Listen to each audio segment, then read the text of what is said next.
Hello and welcome to this first episode of our new life on board Fair Isle. We sold our home and bought Fair Isle nearly 3 years ago, and we've been pretty much living on board ever since. Yes, and we've started a website called sailingfairisle.com where you can see the first of our filmed adventures. This is us on our way now along the south coast of England to Plymouth because we're starting a rally called the ARC Portugal, which takes us from Plymouth all the way down to the Algarve. And then after that we will be staying in the Med and making sailing videos. So there's lots more on the website, including a tour of the boat. Hope you enjoy this first episode. Coming up, our trip through the Solent with some beautiful anchoring spots. It can get a bit busy at times, but I was amazed how close you can get to the wildlife, whether you want to or not. This one does sting. Among our favourite ports, Dartmouth, where you can go back to the days of steam.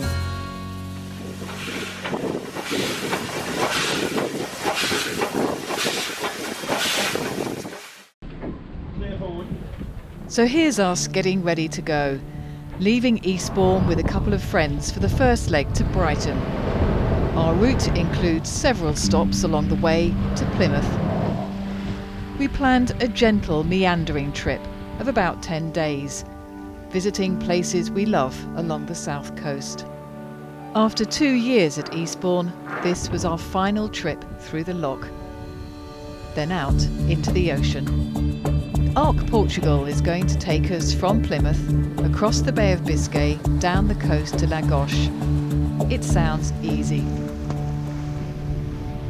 And the journey began with some welcome easterlies.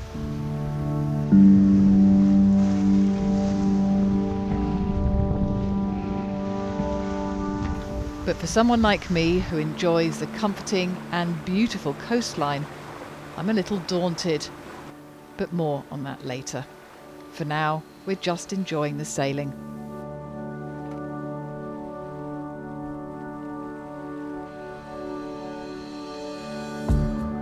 Motoring up the river to Chichester Marina always makes me feel happy. Keep an eye on the tide though, we did get stuck once. But on this occasion, we were straight through the loch to the visitors' berth.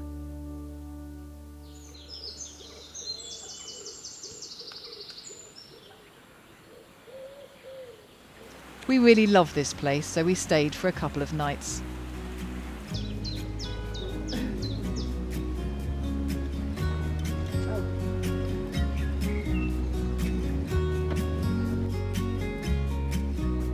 I recommend the 30-minute walk along the coast to the pub for lunch, which we did with a couple of friends.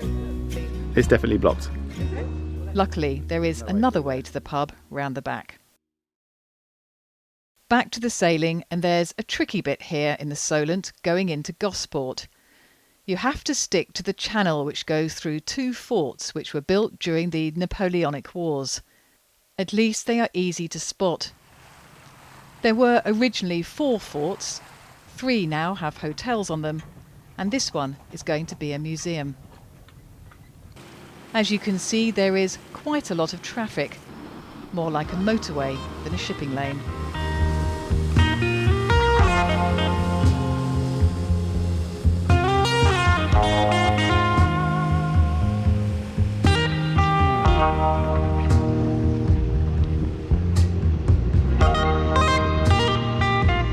And for those of you who like maps, I do like the chart plotter.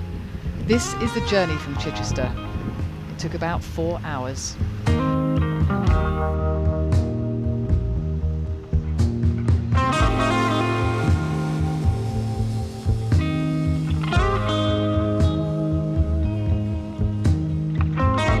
Key sites are HMS Victory, Lord Nelson's flagship in the Battle of Trafalgar, and Suhaili, the boat that Sir Robin Knox-Johnson sailed around the world in.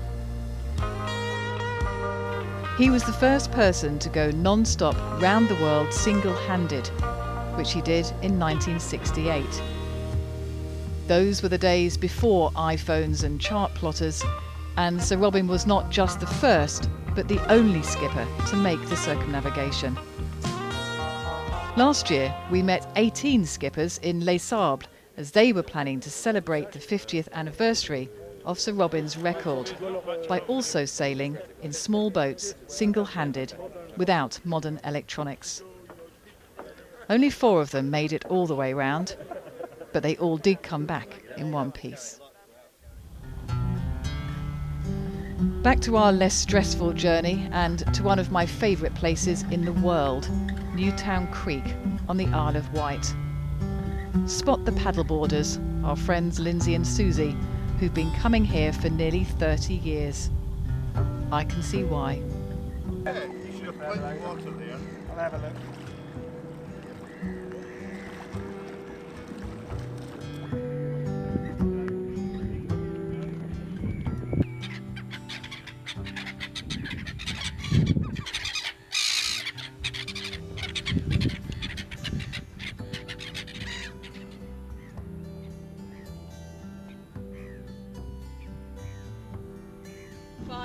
Of stability that can still be ruined by one moment of lack of concentration. I know that. It was flat calm, but still it takes a bit of getting used to. The reward is a sense of, well, walking on water.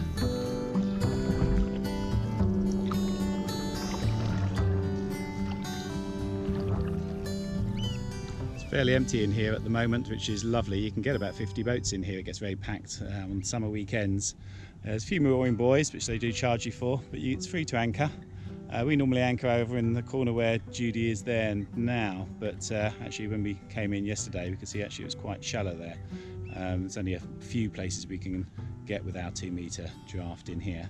And you do have to be careful with the navigation. You can see there's this whole wall here which on springs gets covered. It is marked on the corner here, and you know you'd be silly to come in here and not pay close attention to your charts, because you can go very wrong if you go in the wrong place here.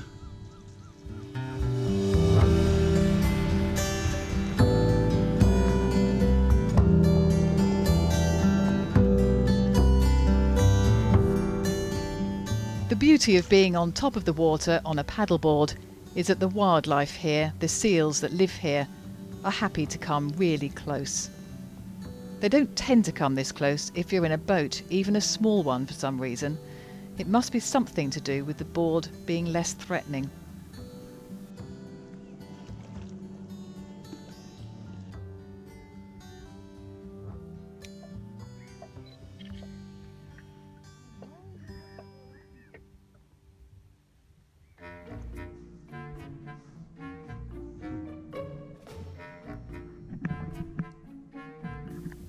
This bull seal seems to love diving in the water and just touching the paddle, then spinning off. Hours of fun.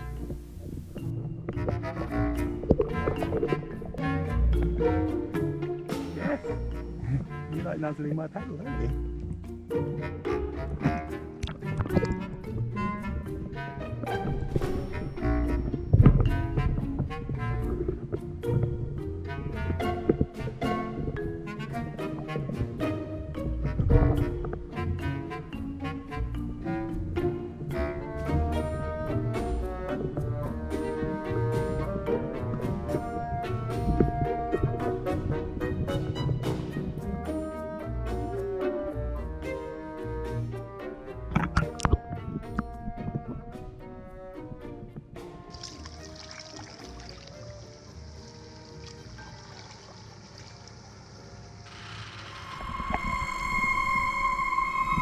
Anyone who swims here needs to look out for jellyfish. Beautiful to watch, but quite unpleasant if you get stung.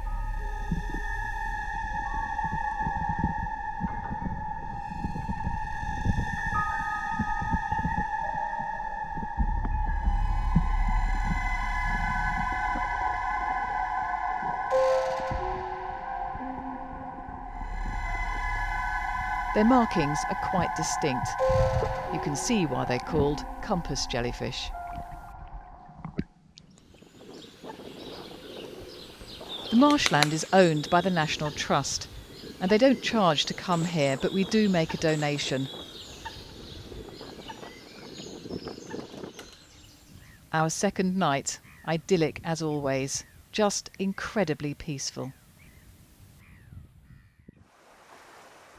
Well, we're just sailing past the Needles now of the Isle of Wight, having had a couple of nights anchoring out in Newtown Creek.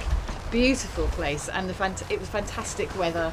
Hardly anyone was there. You barely believe you're in England, really. Yeah, well, Dare I certainly say not in the Solent. Well, the Solent, I think I was a bit rude about the Solent in the preview video, in that it gets quite crowded, it is quite expensive. But occasions like that, we're outside the summer season. It was an unexpectedly nice day, so actually we almost had the place to ourselves, Newtown Creek, which can get really full. It was just lovely, wasn't it? Yeah, beautiful. We weren't intending to stay there as long as we did, actually, so we've got to put a bit of a move on now. So yeah, it's only now that we're coming out past the Needles. This is an image that we use on the front of our website, because we stopped here and dropped the hook to try and catch some fish last year, didn't we? Yeah, unsuccessfully on that occasion. I'm not a very good fisherman. Well, on most occasions we're unsuccessful. So you've got to put a move on now to get to Weymouth tonight, and then on to Torquay, and then a couple more stops on our way to Plymouth. More about fishing later. We hope to get some advice from people who know a bit more than we do. Meanwhile, some good wind in the sails took us out of the Solent and into the English Channel.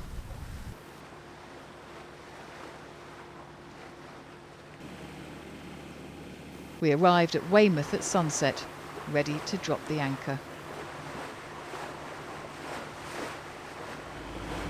Okay, so we're about half the tide at the moment. It's about 2.5 metres of tide, 1.5 metres. So I'll be looking at about 5.5, 5. Yeah, five, somewhere around there. Let's see how far off the shore we are with 5 metres, or somewhere around that. Well, it doesn't look too crowded. No, I think we're the only ones out now. Yep. In fact, the only greeting was from these giant barrel jellyfish. They don't sting, which is just as well. Sun's gone down, and as you can see, a little bit of a swell going on. Just a little one, but annoying because it's pretty flat, and it's just a little bit of swell coming in on the beam. And my usual trick of having the bridle on one side and the other one going back to the stern isn't working, because we're sort of sitting over our anchor, riding forward on it. I think we're a bit too deep, and there's not enough cantonary going out. There's no wind at all pushing us back, so actually I can't use it to pull us out, because I've got it the other end of the bridle coming through here and onto the winch, but winching it in is just bringing it up against the whisker pole, so no good. Don't think he's rolling as much as me.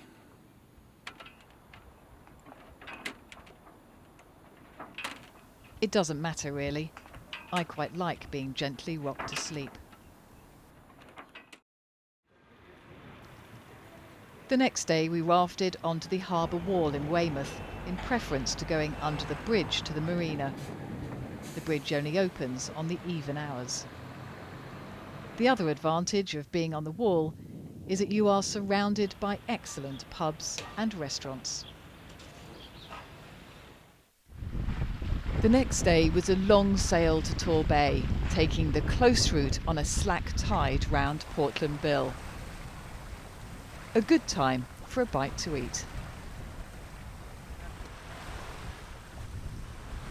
It's lunch. Thank you. Very lovely. Cornish pasties. One of them's meat one of them's a chicken one. So you're one that says chicken. I want the chicken one, yeah. I'm feeling that on the chicken one. So this is Bought in Dorset, of course. the bought in Dorset, yeah, but it's sort of local food. We decided we were going to eat local food, didn't we, wherever we went. So at the moment it's English food. English food is probably really supposed to be chicken tikka masala, isn't it? I think that's the most popular food. Yeah, but really, I suppose in this part of the world, West Country, we're talking about Cornish pasties. But on the seaside, it's fish and chips, isn't it? Yeah, absolutely. Which is your one. Really? Because it's like No, chicken to no, me. it's not. Cool. And they're very nice. I mean, we don't normally have Cornish pasties, do we? But special occasions in the West Country. It's probably not the most healthy food. Not spicy. Yeah. Okay. It's chicken chorizo you want. They're supposed to have these really thick crusts. They were originally for Cornish tinmen, weren't they? Yeah. And they could hang on to the crust and eat the middle bit without. It's just an elaborate sandwich, really. Very nice. We arrived at sunset and spent the night just outside Torquay. Then on to Brixham. This is a lovely fishing village that people often miss out.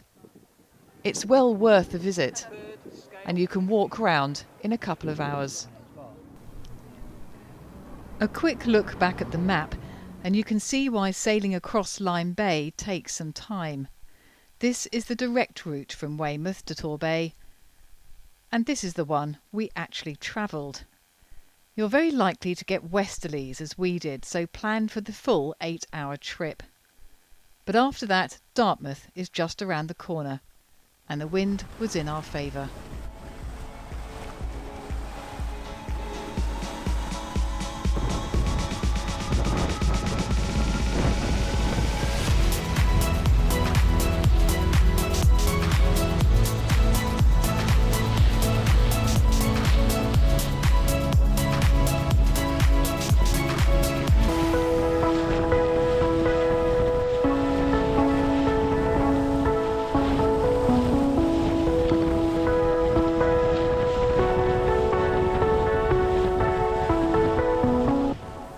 Now this is a sight. Sailing into Dartmouth always takes my breath away. The whole town is built on the river and there's always something to see. The chain ferry has been here for decades, still the cheapest and most efficient way of getting across.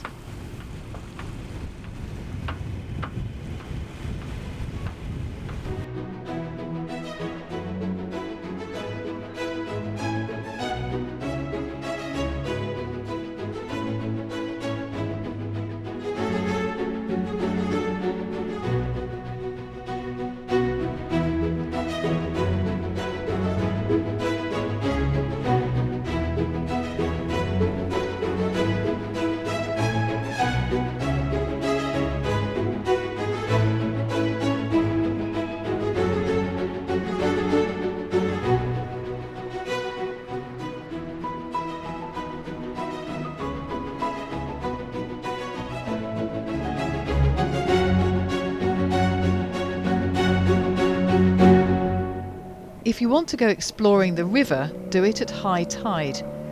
This tunnel by the Nos Marina leads to a secret lake, but it's quite tricky to get to. I think it's going to be a bit dark down here, so...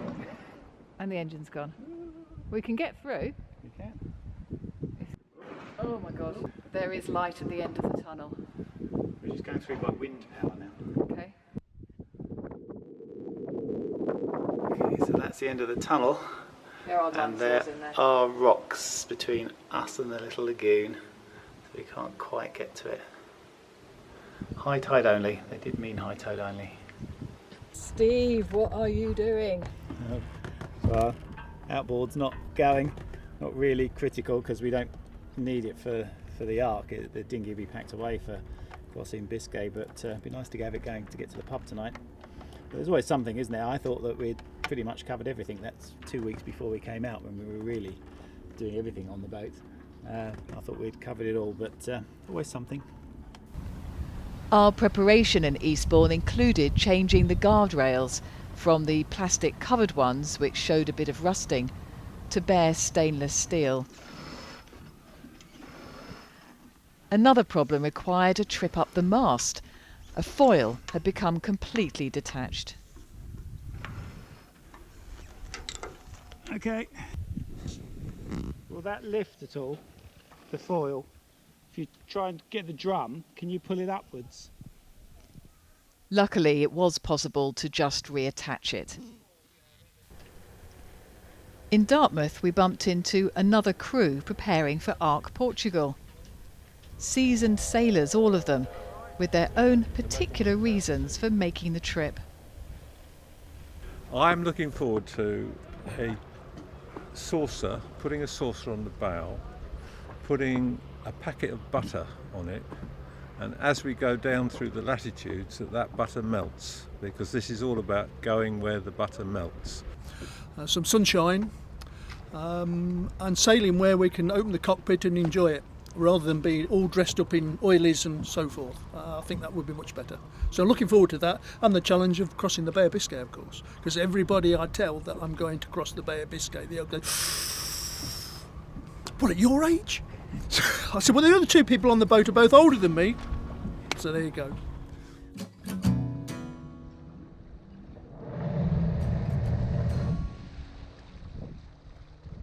So we've made it to Plymouth and the sun is shining, so great. It is, and we've started the procedure that you do here. We've had our safety check already, so if you watch the next episode, it'll show you a little bit about what happens on these sorts of events. It's more of a safety help, really. I think it was really, because we had the list, didn't we, ahead of time? Yeah, I mean, all the things you yeah, needed. as I say, we'll go through it in the next one, but it's very helpful.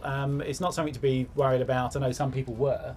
Yeah. When they came here, and it's all been very helpful. We had a minibus take us to do our supplies, so we're all supplied up now. We Got have plenty enough of pork food pies. for 5 days, 4 nights, we think, across the Bay of Biscay. Yeah. And a bit of extra just in case. And there has been, you heard from Chris in the link earlier, but lots of people, lots of trepidation about going across Biscay. For those that don't sail in this area, it is the sort of the bogey area to go across Biscay. There's one small thing.